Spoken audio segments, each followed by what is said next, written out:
Greetings and welcome to my channel, but most importantly, welcome to Hope College.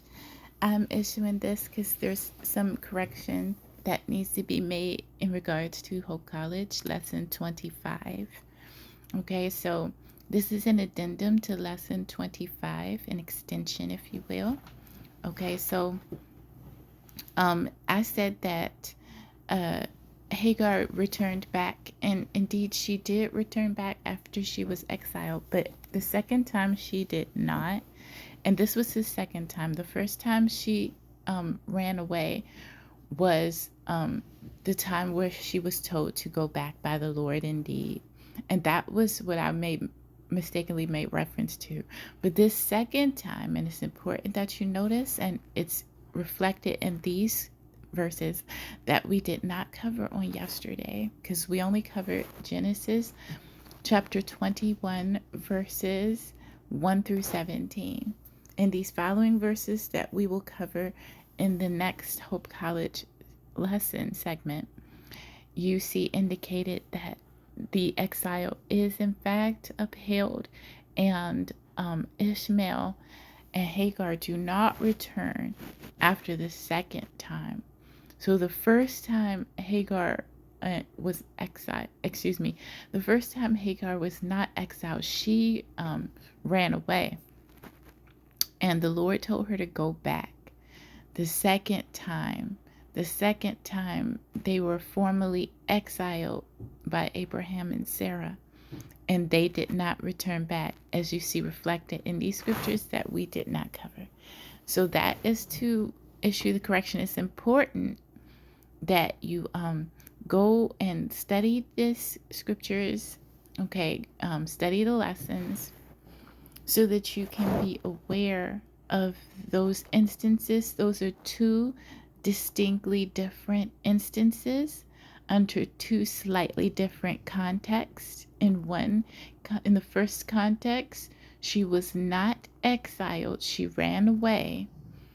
Okay, she ran away while she was pregnant. The Lord, in fact, did tell her to go back, and she was received back.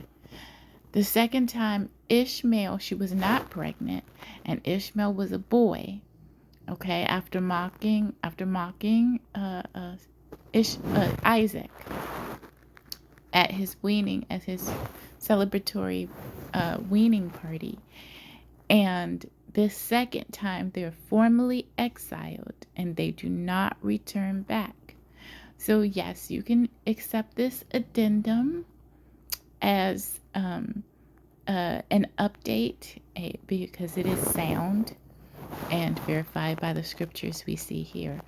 However, I encourage all of my students to be extremely diligent, extremely wise and sharp, and not be lazy. So even if you read like the previous 2 chapters, or if you think you might even be going into formal study of the Bible, it wouldn't hurt to read all of the previous 10 chapters, and then read this one and perhaps 2 ahead, etc. Because there's no limit to how much you can read, of course. But if you want to be more diligent, you should always do that and verify for yourself. There's going to be instances where I make mistakes during this, but I'm always going to be, Lord willing, thank the Lord, bless the Lord, I'm always going to be diligent about addressing those and issuing corrections as needed, so that clarity will be one of the foundations of this outreach. So that is the issued correction, and that is the information that is suggested for those of you who want to be especially diligent in your studies. You go back certain scriptures and you read those. You go to the scripture as listed here and you read that, and you even read ahead a few scriptures, because you get fuller context, wealth of context, and that will teach you to practice being diligent in your studies. So may you be blessed, and I hope that this addendum to lesson 25, a correction, is helpful to you. Bye.